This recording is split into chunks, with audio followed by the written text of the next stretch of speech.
Okay, so here's my tap and sink hole that I'm going to use. So this is just a standard IKEA package. It's called Ensign. I have no clue what that means, even though I'm Swedish.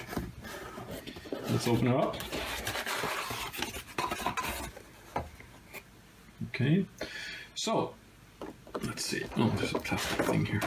Let's remove that. Just gonna quickly check the instruction booklet here, just in case there's something that I have overlooked.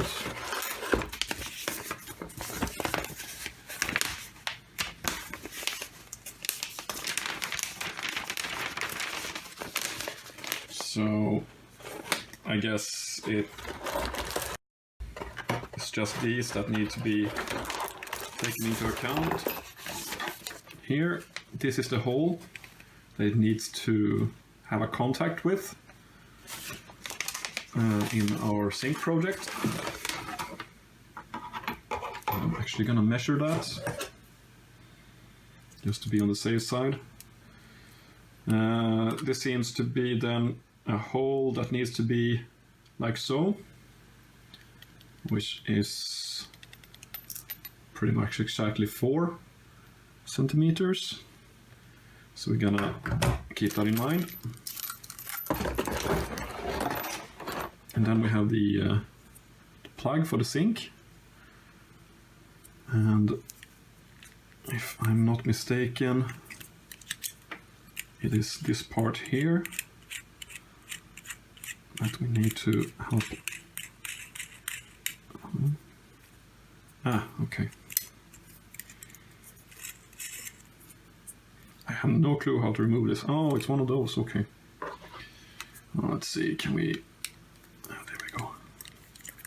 It's good that we can actually use an actual plug to unplug, so to speak.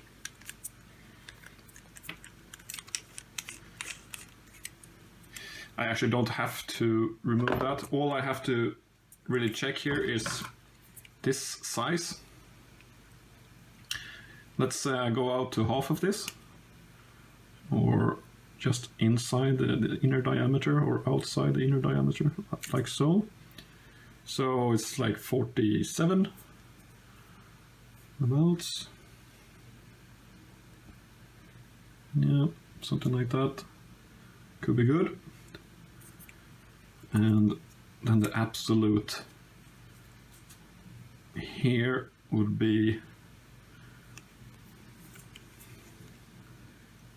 this is 2 centimeters, but this is probably like, I want to tighten it as much as possible. So let's measure about there instead. So we have about 3 centimeters now. So the thickness of this area here needs to be 3 centimeters. So we need to keep that in mind. So we have one hole going like water out. Needs to be 30 millimeters or 3 centimeters. And water hole in is 40. I believe it was. Yep. So 30 and 40. 40 in, 30 out. Perfect. Let's go for it.